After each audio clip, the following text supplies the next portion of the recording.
जय हिंद, जय भारत, वंदे मातरम। 52 स्वतंत्रता सेनानियों को एक साथ इमली के पेड़ पर लटका कर दे दी थी फांसी। हरामी, वर्णशंकर और दोगले गोरे अंग्रेज कितने निर्दयी, अमानवीय, राक्षस और अत्याचारी थे। इससे अधिक और क्या प्रमाण हो सकता है। यह हमारे सनातन हिंदू धर्म के भारत देश का सदा दुर्भाग्य ही रहा है कि देश में कभी भी जांबाज देशभक्तों, वीरों और राष्ट्रभक्तों की कमी नहीं रही है। तो भी यहां देश में कुछ जयचंद, गद्दार और देशद्रोहियों की भी कुछ कमी नहीं रही है। हमारे देश में कुछ लोग ऐसे भी हैं जो जिस थाली में खाते हैं उसी में छेद करते हैं। स्वतंत्रता के वीरों की एक दुखद एवं प्रेरक कहानी है। 52 इमली का यह स्मारक 52 स्वतंत्रता सेनानियों द्वारा दिए गए बलिदानों का प्रतीक है। 28 अप्रैल 1858 को जल्लाद और राक्षसी ब्रिटिश सेना ने इमली के पेड़ पर 52 जाबाज और देशभक्त 52 स्वतंत्रता सेनानियों को फांसी दे दी थी। वह इमली का पेड़ अभी भी मौजूद है। वहां के लोगों का मानना है कि नरसंहार के बाद वृक्ष का विकास बंद हो गया है। 52 स्वतंत्रता सेनानियों की फांसी का गवाह रहा है। यह 52 इमली का पेड़ आज भी कर रहा है राष्ट्रीय स्तर की पहचान का इंतजार। उत्तर प्रदेश के फतेहपुर में स्थित 52 इमली घटना की तुलना स्थानीय लोग जलियांवाला बाग के नरसंहार के साथ करते हैं। ठाकुर जोधा सिंह जी अटैया राजपूत जाति से थे। वे उत्तर प्रदेश के फतेहपुर जिले के अटैया रसूलपुर गांव के निवासी थे। इस गांव की दूरी कानपुर से लगभग 80 किलोमीटर है। बताया जाता है कि ठाकुर जोधा सिंह जी अटैया झांसी की रानी लक्ष्मीबाई जी से काफी प्रभावित थे। साथ ही उन्होंने अंग्रेजों के खिलाफ 1857 की क्रांति में बढ़ चढ़कर हिस्सा भी लिया था। इस क्रांति में दोगले और हरामी गोरे अंग्रेज फिरंगियों को मात देने के लिए उन्होंने गुरिल्ला युद्ध का सहारा लिया था। यूपी दूसरा जलियांवाला बाग है 52 इमली। एक साथ 52 क्रांतिकारियों को दे दी गई थी फांसी। ठाकुर जोधा सिंह जी अटैया ने सन 1857 में अपने क्रांतिकारी साथियों का एक दल बनाया था।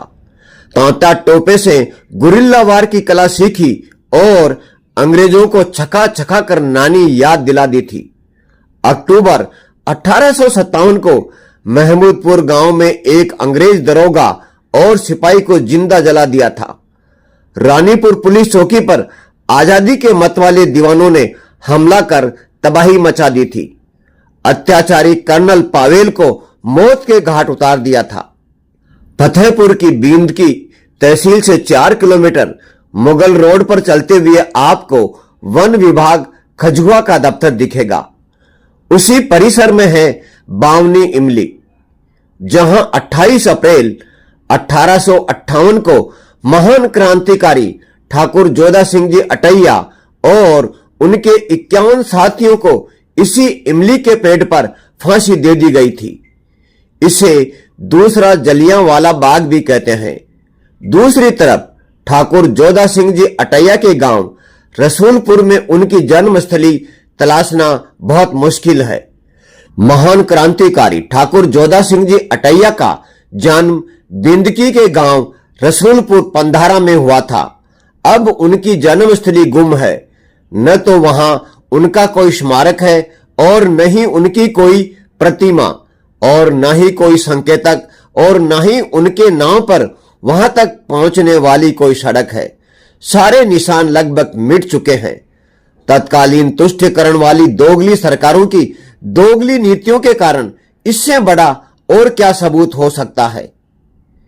तत्कालीन सरकारों ने महान क्रांतिकारी और स्वतंत्रता सेनानियों के देश के लिए कुर्बान हो जाने वालों की जन्मस्थली को ही भुला दिया गया।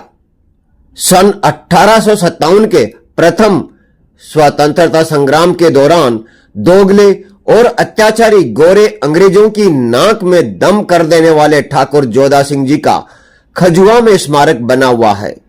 यह उनकी प्रतिमा के साथ शहीद स्तंभ भी है। इमली के पेड़ के नीचे 52 छोटे स्तंभ हैं जो बताते हैं कि यहीं पर स्वतंत्रता सेनानी ठाकुर जोधा सिंह जी अटैया और उनके 51 साथियों ने भारत माता की आजादी के लिए कुर्बानी दी थी। गांव के लोग बताते हैं कि फांसी के बाद वह इमली का पेड़ फिर पनप नहीं सका, जिस पर आजादी के 52 योद्धा फांसी पर लटकाए गए थे। बाद में उसी स्थान पर इमली का एक नया पौधा रोपा गया। उस स्थान को लोग दूसरा जलियांवाला बाग भी कहते हैं, क्योंकि वे मानते हैं कि यहां भी अंग्रेजों ने फांसी के नाम पर सामूहिक नरसंहार किया था। जलियांवाला बाग की तरह इस स्थान को बड़ा स्मारक नहीं बनाया गया, वरना स्वतंत्रता के दीवाने इन 52 महान बलिदानियों को भी पूरी दुनिया जानती। देख रेख का जिम्मा वन विभाग का है, कोई बजट नहीं है। गेट से कोई भी बेरोक टोक अंदर आ जाता है। कई दावेदार हैं जो बताते हैं कि वे ठाकुर जोधा सिंह जी के वंशज हैं। हम हैं वंशज। रसूलपुर गांव के श्री राकेश जी का दावा है कि वह ठाकुर जोधा सिंह जी अटैया के वंशज हैं। वह छोटा मोटा काम करके जीवन यापन कर रहे हैं। ठाकुर जोधा सिंह जी अटैया का पुश्तैनी घर न जाने कब गिर गया। अब वहां मैदान है जिस पर लोग गोबर और पुआल वगैरह डालते हैं। ठाकुर जोधा सिंह जी के नाम पर गांव में पार्क के लिए 10 बीघा जमीन दी गई थी, पर वहां 4 दीवारी तक नहीं हुई है। ठाकुर जोधा सिंह जी अटैया के एक बेटी थी और उसी ने वंश को आगे बढ़ाया है। गांव में तो कुछ भी नहीं हुआ। ठाकुर जोधा सिंह जी अटैया ने क्रांतिकारियों का एक बड़ा दल बनाकर अंग्रेजी हुकूमत से टक्कर ली और बलिदान हो गए। उनकी जन्मस्थली पर उनके नाम पर कुछ नहीं हुआ। न तो जगह सुरक्षित रखी गई और न ही कोई पहचान। गांव वालों की मांग है कि वहां भी स्मारक बने। पर्यटन स्थल घोषित, अब काम होगा। खजुआ पर्यटन स्थल घोषित हो गया है। 50 लाख रुपए भी जारी हो गए हैं। बावनी इमली स्मारक के रख रखाव पर ध्यान दिया जा रहा है। अभी और सुंदर बनाया जाएगा। आसपास के मंदिरों को भी सुंदर बनाया जाएगा ताकि लोग वहां आए। संकेतक भी लगाए जाएंगे। जानिए जोधा सिंह जी अटैया को। ठाकुर जोधा सिंह जी अटैया ने 1857 में अपने क्रांतिकारी साथियों का दल बनाया। तांता टोपे से गुरिल्ला वार की कला सीखी और अंग्रेजों को छका दिया। अक्टूबर 1857 को महमूदपुर गांव में एक अंग्रेज दरोगा और सिपाही को जिंदा जला दिया गया। रानीपुर पुलिस चौकी पर हमला कर तबाही मचा दी। कर्नल पावेल को मौत के घाट उतार दिया। 9 दिसंबर 1857 को जहानाबाद तहसील को घेरकर खजाना लूट लिया। इसमें 2 दर्जन पुलिस वाले मारे गए। तहसीलदार को अगवा कर फिरौती में सभी किसानों का लगान माफ करवा लिया। अप्रैल 1858 को अंग्रेज सेना ने ठाकुर जोधा सिंह जी अटैया और उनके साथियों को घेर लिया। वह 51 साथियों सहित बंदी बना लिए गए। 28 अप्रैल 1858 की शाम खजुआ में इमली के पेड़ से लटकाकर सभी को फांसी दे दी गई। खौफ इतना फैला कि 2 महीने तक कोई शव उतारने ही नहीं आया। बाद में ठाकुर महाराज सिंह जी ने शव उतरवाए और फिर शिवराजपुर गंगा तट पर सभी का अंतिम संस्कार किया गया था। 52 शहीदों की शहादत की गवाह बनी बावनी इमली की कहानी। जनपद मुख्यालय से 36 किलोमीटर की दूरी पर एक ऐसा स्थान है जहां पर जनपद के 52 शहीदों को अंग्रेजों ने एक साथ फांसी के फंदे पर लटका दिया था। जिस इमली के पेड़ पर उन 52 क्रांतिकारी को लटकाया गया था वह आज भी गवाह के तौर पर मौजूद है। फतेहपुर गंगा यमुना के बीच बसा उत्तर प्रदेश का फतेहपुर जिला यूं ही गंगा और जमनू तहजीब के लिए नहीं जाना जाता। विश्व की गौरव गाथा में इसका भी एक अलग स्थान है। जिला मुख्यालय से 36 किलोमीटर की दूरी पर एक ऐसा स्थान है जहां पर जनपद के 52 शहीदों को अंग्रेजों ने एक साथ फांसी के फंदे पर लटका दिया था। जिस इमली के पेड़ पर उन क्रांतिकारियों को लटकाया गया था वह आज भी गवाह के तौर पर मौजूद है। यह जगह फतेहपुर जिले की खजुआ तहसील सेक्टर में स्थित बावनी इमली के नाम से मशहूर है, जो कि प्रथम स्वाधीनता संग्राम के 52 शहीदों की शहादत की गवाह है। फतेहपुर की बावनी इमली का इतिहास देशभक्ति और अंग्रेजी दास्ता से मुक्ति के लिए किए गए संग्राम में शहादत का स्वर्णिम इतिहास है। 10 मई 1857 को बैरकपुर छावनी में मंगल पांडे जी की ओर से बगावत की आग 10 जून को फतेहपुर में धधक उठी।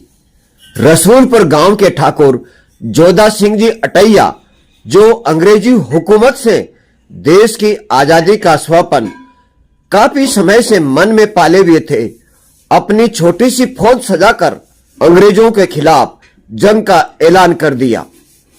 ठाकुर जोधा सिंह जी नाना साहब के करीबी थे। तत्कालीन डिप्टी कलेक्टर हिक्मतुल्ला का मिला था क्रांतिकारियों को सहयोग। फतेहपुर के तत्कालीन डिप्टी कलेक्टर हिक्मतुल्ला का सहयोग पाकर सबसे पहले कचहरी और कोषागार में कब्जा करते हुए क्रांतिकारियों ने कचहरी में लगे यूनियन जैक को हटाकर फतेहपुर की आजादी की घोषणा कर दी।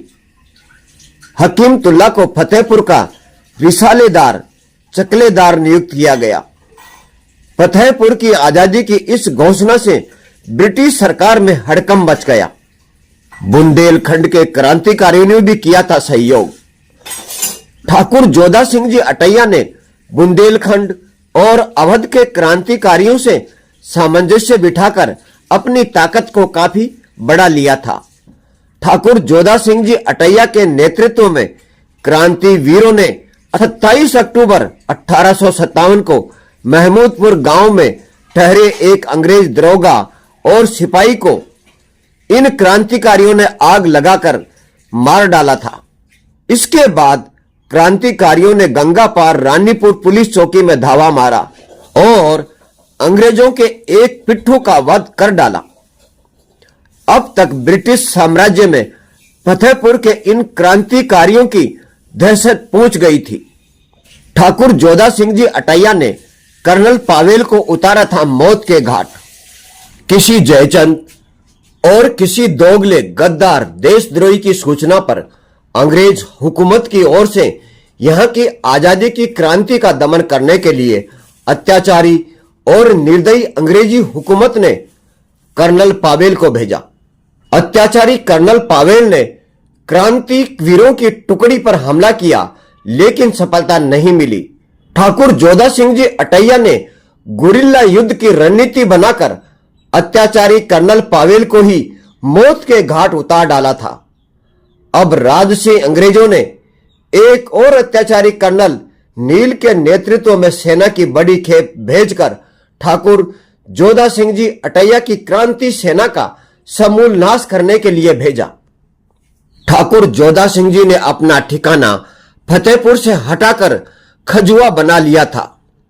अत्याचारी कर्नल नील ने क्रांतिकारियों को भारी नुकसान पहुंचाया और ठाकुर जोधा सिंह जी अटैया को एक बार फिर छद्म वेश में संगठन और शस्त्र और धन की व्यवस्था करके नए सिरे से अपनी क्रांति सेना को सजाना पड़ा। गोरे अंग्रेजों की तत्काल पहुंच के चलते ठाकुर जोधा सिंह जी अटैया ने अपना ठिकाना भी फतेहपुर से हटाकर खजुआ बना लिया था।